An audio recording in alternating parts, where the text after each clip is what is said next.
Okay, ಇನ್ನು ನೆನ್ನೆ ನೀವು ಸ್ಟೇಜ್ ಮೇಲೆ ನೆನ್ನೆ ಎಪಿಸೋಡಲ್ಲಿ ಸುದೀಪ್ ಸರ್ ಹತ್ರ ಹೇಳ್ತಿರ್ತೀರಾ, ಜಾನ್ವಿ ಫೇಸ್ ತೋರಿಸಿದಾಗ ಅವರು ಬ್ರೈನ್ನ ಕಿತ್ತು ಅಶ್ವಿನಿ ಕೈಲಿ ಕೊಟ್ಬಿಟ್ಟಿದ್ದಾರೆ ಅಂಥೇಳಿ. ಜೊತೆಗೆ ಮನೆಯಲ್ಲಿ ಎಸ್ ಆರ್ ನೋ ಕ್ವಶನ್ ಟೈಮಲ್ಲಿ ಸುದೀಪ್ ಸರ್ ಆ ಕ್ವಶನ್ ಕೇಳ್ತಾರೆ, ಜಾನ್ವಿ ಬ್ಯೂಟಿ ವಿತೌಟ್ ಬ್ರೈನಾ ಅಂತ ಕೇಳ್ತಾರೆ. ಸ್ವಲ್ಪ ಜನ ಹೌದು ಅಂತಲೂ ಹೇಳ್ತಾರೆ. ನಿಮಗೆ ಏನಕ್ಕೆ ಹಂಗೆ ಹೇಳ್ಬೇಕು ಅನ್ನಿಸ್ತು ಅಂತ? ಜಾನ್ವಿ ಹತ್ರ ನಾನು ಇಂಡಿವಿಜುವಲ್ ಕಾನ್ವರ್ಸೇಷನು ಮಾಡಿದ್ದೇನೆ. ನಂಗೆ ಅನಿಸ್ತು ಅವ್ರು ಹಾಗಿದಾರೋ ಗೊತ್ತಿಲ್ಲ, ಇಂಡಿವಿಜುವಲಿ ಅವರು ಒಳ್ಳೆ ಪರ್ಸನ್ ಅಂತ ನನಗನ್ನಿಸ್ತು.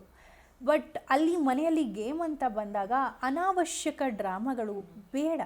ಅಲ್ಲಿ ಹಾನೆಸ್ಟ್ಲಿ ಏನೂ ಮಾಡದೆ ತುಂಬ ನಡೆಯುತ್ತೆ. ಏನೋ ಮಾಡಬೇಕು ಅನ್ನೋ ವಿಚಾರವಾಗಿ ಅವರು ಫಸ್ಟ್ ವೀಕ್ ನಾಮಿನೇಟ್ ಆದಾಗ ಅವ್ರನ್ನ ಅವರು ತುಂಬ ತುರುಕಕ್ಕೆ ಟ್ರೈ ಮಾಡ್ತಾರೆ ಎಲ್ಲ ವಿಚಾರದಲ್ಲೂ. ಆ್ಯಂಡ್ ರಾಶಿಕಾದು ಒಂದು ಅವರೇ ಕ್ರಿಯೇಟೆಡ್ ಫೈಟ್ ಆಗ್ತಿತ್ತು. ಒಂದು ಫೆಮಿನಿಸಮ್, ನೀವೆಲ್ಲ ಹೆಣ್ಮಕ್ಳ ಪರ ನೀವು ನಿಲ್ಲಲ್ವಾ, ಹಂಗೆ ಎಲ್ಲಿ ನಿಲ್ಲಬೇಕು ಗಲಾಟೆಗೆ ಅನ್ಸುತ್ತೆ, ಎಲ್ಲಿ ನಿಲ್ಲಬೇಕು ಎಲ್ಲಿ ನಿಲ್ಲಬಾರ್ದು ನಮಗೆ ತುಂಬ ಚೆನ್ನಾಗಿ ಗೊತ್ತಿದೆ. ಮೋರ್ ದ್ಯಾನ್ ದ್ಯಾಟ್, ನಾನು ಹೇಳಿದ ಹಾಗೆ ಆ ಮನೆಯಲ್ಲಿ ಯಾವ ಹೆಣ್ಮಗುಗೂ ಯಾರ ಸಪೋರ್ಟ್ ಅವಶ್ಯಕತೆ ಇಲ್ಲ. ಯಾಕಂದರೆ ಎವ್ರಿ ಇಂಡಿವಿಜುವಲ್ ಅಲ್ಲಿ ಆ ಮನೆಯಲ್ಲಿ ಹೆಣ್ಮಗು ಅವ್ರು ಸೆಲೆಕ್ಟ್ ಮಾಡಿರೋದು ತುಂಬ ಸ್ಟ್ರಾಂಗ್ ಇದ್ದಾರೆ.